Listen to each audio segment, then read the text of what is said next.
بسم اللہ الرحمن الرحیم السلام علیکم، welcome to my YouTube channel novel reader صاحب۔ میں ہوں آیت فاطمہ۔ کیسے ہیں آپ سب لوگ؟ ناولز کیسے لگ رہے ہیں آپ کو کمنٹ سیکشن میں بتائیں، اور میری پوری کوشش ہے جن جن لوگوں نے فرمائش کی ہوئی ہے ان کے ناول جو ہے وہ کمنگ ویک یا کمنگ منتھ میں میں انشاءاللہ پورے کر کے اپلوڈ کر دوں گی۔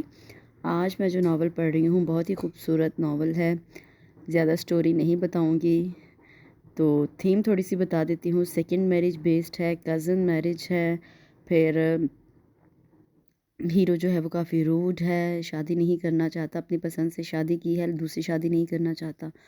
اسی پہ بیس یہ بہت سی پیاری ویلیج کی کہانی ہے۔ خود ہیرو شہر میں ہوتا ہے، ہیروین اس کی ماں کے پاس گاؤں میں رہتی ہے۔ تو بہت پیاری نٹ کھٹ سی ہیروئن ہے، بہت پیاری سٹوری ہے۔ تو چلیے سٹارٹ کرتے ہیں۔ ناول جو میں نے چوز کیا ہے وہ ہے نیم کملیاں، رائٹر ہیں نبیلہ عزیز۔ تو دیکھتے ہیں پھر۔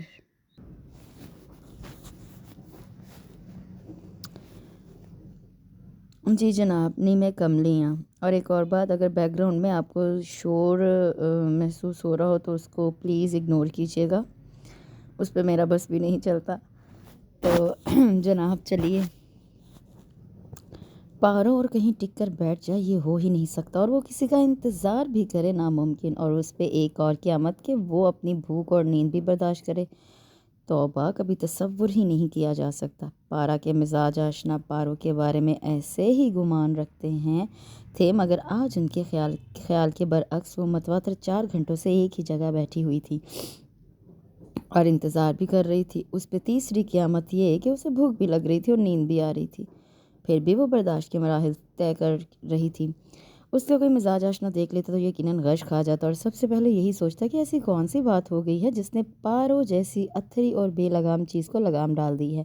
لیکن کوئی یہ نہیں جان سکتا کہ پارو کی آنکھوں کے سامنے اس وقت بھی اپنے ماں کے جڑے ہاتھ لہرا رہے تھے اور التجائی آنسو بہہ رہے ہیں جو اسے برداشت کرنے پر مجبور کر رہے تھے، ورنہ دنیا کی ایسی کوئی طاقت نہیں تھی جو اسے اس طرح مجسمہ بن کر بیٹھنے پر مجبور کر سکتی تھی۔ ورنہ تو وہ کب کی اپنی منمانی کر کے اپنے آپ کو اس عذاب سے نجات دلا چکی ہوتی۔ اسے بھاری کامدار لہنگے اور زیورات سے وحشت ہو رہی تھی۔ اس پہ میک اپ سے الجھن کا احساس مزید طبیعت کو بیزار کر رہا تھا، مگر وہ اس بیزاری کے باوجود رات کے اس پہر بھی صبر و ضبط کے کیے بیٹھی اپنی فطرت کے خلاف ریکارڈ توڑ رہی تھی، اور جس شخص کے لیے ایسا کیا جا رہا تھا وہ ابھی تک کمرے میں تشریف نہیں لایا تھا، اور ابھی بھی دور دور تک کوئی آثار نہیں تھے۔ پارو اپنے سرکش دل کو الٹی سیدھی باتیں سوچنے سے باز رکھتی اپنی ہی کلائی میں کھنکتی چوڑیوں کو انگلیوں سے چھیڑ رہی تھی کہ اسے آہٹ کا احساس ہوا۔ اس نے چونک کر دروازے کی سمت دیکھا، مگر دروازہ ابھی بھی بند تھا۔ یہ آہٹ اس کا وہم تھی۔ اس نے ایک بار پھر مایوس ہو کر چہرہ جھکا لیا۔ مایوسی اسے اس کے نہ آنے سے نہیں ہو رہی تھی، مایوسی اسے اپنی حالت پہ ہو رہی تھی، کیونکہ وہ اپنا حلیہ تبدیل کرنا چاہتی تھی، اپنے آپ کو آزادی دلانا چاہتی تھی، اور جب تک وہ نہ آتا بقول بڑی آپا کے اسے اسی حلیے میں اندر اور انداز میں رہنا تھا۔ ملک صاحب شکر ادا کرو کہ پارو آج مجبور ہے، ورنہ وہ مٹیا بھینچ کر بڑبڑائی اور آخری لفظ کو ذرا لمبا کھینچ کر لب بھی بھینچ لیے تھے۔ پارو کے اندر غصے کا زہر بھر رہا تھا، وہ بل کھا رہی تھی، اور ایک عجیب سی آگ تھی جو اسے نہ چاہتے ہوئے بھی سلگنے پر مجبور کر رہی تھی۔ اس سے پہلے کہ وہ سلگنے کے بعد شعلوں کا عمل شروع ہوتا، دروازہ کھولا گیا اور چند سیکنڈ بعد بند کر دیا گیا۔ قدموں کی چاپ سے ہی آنے والی ہستی کی سرد مہری کا اندازہ بخوبی ہو رہا تھا۔ 2 منٹ کے وقفے سے دوسری سرد مہری کا مظاہرہ ہوا۔ کیا دن بھر دلہن بننے کا شوق پورا نہیں ہوا جو رات کے 3 بجے بھی اتنے ذوق و شوق سے تیار بیٹھی ہو؟ پارو ایک دم تڑپی، کیونکہ یہ سرد مہری نہیں، زہر میں بھجا ہوا حقارت آمیز نشتر تھا جو وہ اس کے وجود میں اتار چکا تھا۔ تکلیف تو ہونا ہی تھی۔ اسی تکلیف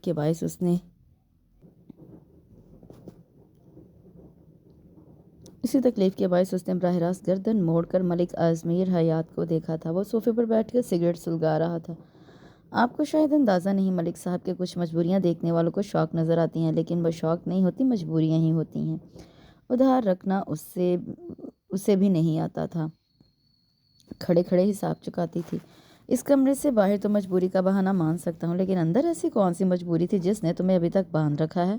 ملک ازمیر کا لہجہ استہزائیہ تھا، پارو کے تلوے سے لگی اور سر پہ بجھی تھی۔ اس نے تلملا کر رخ اس کے سمت پھیرا۔ پارو میرے جوڑے ہاتھوں کی لاج رکھنا، کوئی کچھ بھی کہے تجھے ہر حال میں چپ رہنا ہے۔ دیکھ ماں باپ کی عزت اب تیرے ہاتھ میں ہے، دوسرے پنڈ جا کر ہمارے سر پہ خاک نہ ڈلوانا۔ ہم پہلے ہی پارو کی زبان پہ آئے جلتے سلگتے تیز الفاظ یکدم سرد پڑ گئے۔ ماں کی التجائیں دوبارہ کانوں میں گونجنے لگی اور مرحوم باپ کی عزت کا خیال آتے ہی اسے زہر کا پیالہ پینا پڑا، کیونکہ انہیں وہ پہلے ہی ایک دھچکا لگ چکا تھا۔ میں لائٹ آف کروں؟ اگر صبح تک اس طرح بیٹھنے کا ارادہ ہے تو صوفے پہ چلی جاؤ۔ اسے چونک کر دیکھا، وہ سگریٹ ختم کر کے کپڑے بھی بدل چکا تھا اور بیڈ پہ اس کے قریب بیٹھا اسے اٹھنے کا اور اپنا ساز و سامان اتارنے کا سگنل دے رہا تھا۔ پارو نے آج برداشت کا عہد کیا تو اسے نبھانا بھی تھا، سو خاموشی سے اٹھ کر کمرے کے ساتھ بنے ایک چھوٹے کمرے میں آ گئی جہاں اس نے اپنے آپ کو آزاد کر لیا تھا۔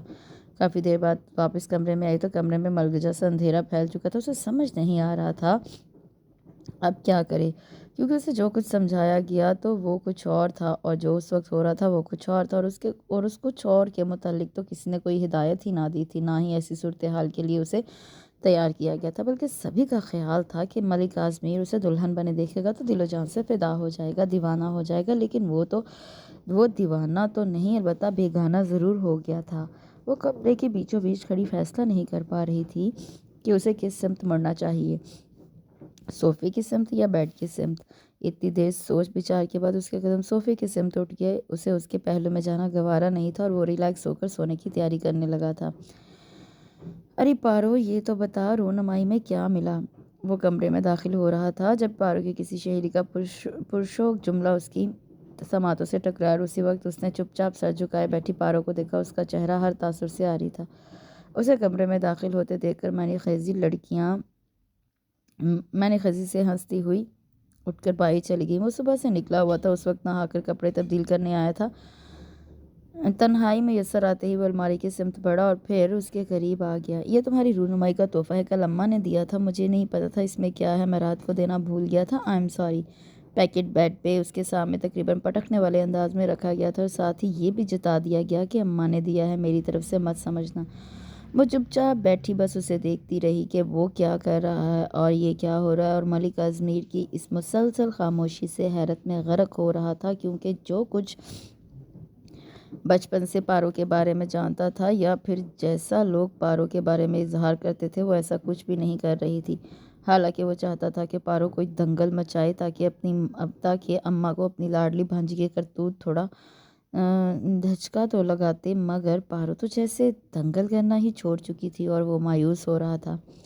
پارو پتر، ناشتہ آ چکا ہے، اندر بھیج دے؟ اماں نے دستک دی تو دروازہ کھلے ہونے کی وجہ سے جھانک کر اسے بھی دیکھ لیا، لیکن آزمیر کو ڈریسنگ ٹیبل کے آئینے کے سامنے کھڑا دیکھ کر اندر آ گئی۔ تم بھی آ چکے ہو، چلو اچھا ہوا، ناشتہ تو اکٹھے کرنا ہے، تم بیٹھو تم دونوں، میں بھیجتی ہوں۔ صفیہ آتی ہے ناشتہ لے کر۔ آزمیر کو موجود دیکھ کر انہیں مزید تسلی ہو گئی۔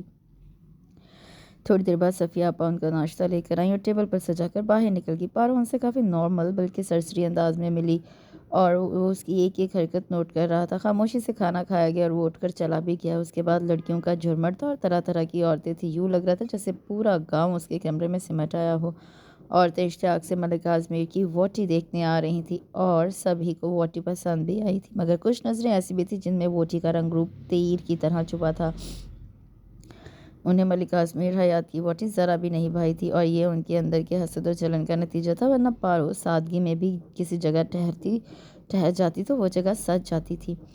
پارو، یہ ماہین ہے، چچا قدیر کی بڑی بیٹی۔ ساجدہ آپا نے آگے بڑھ کر تعارف کروایا تھا اور ماہین نے چپتی نظروں سے دیکھتے ہوئے ہاتھ آگے بڑھایا تھا۔ پارو کے مہندی رچے دودیا ہاتھ میں ماہین کا ہاتھ بہت حد تک سنبھلا گیا تھا، حالانکہ ماہین کو اپنی گوری چمڑی پر بڑا ناز ہوتا تھا۔ ساجدہ آپا، یہ آزمیر کی اب آخری شادی ہے نا؟ کہیں یہ نہ ہو کہ پھر 6 ماہ بعد نئی شادی کی خبر مل جائے۔ پارو سے ہاتھ ملا کر ماہین نے ساجدہ آپا کو مخاطب کیا اور اس کی بات پہ جہاں ساجدہ آپا ٹھٹکی وہاں پارو بھی لب بھینچ کر رخ موڑ گئی تھی۔ کیسی باتیں کرتی ہو ماہین؟ وہ کون سا 8-10 شادیاں کر چکا ہے جو تم ایسا کہہ رہی ہو؟ ساجدہ آپا کو غصہ تو آیا، مگر کیا کرتی، آخر وہ چچا زاد تھی اور موقع بھی کچھ نازک تھا، اس لیے فی الوقت انہیں خاموش ہونا پڑا تھا۔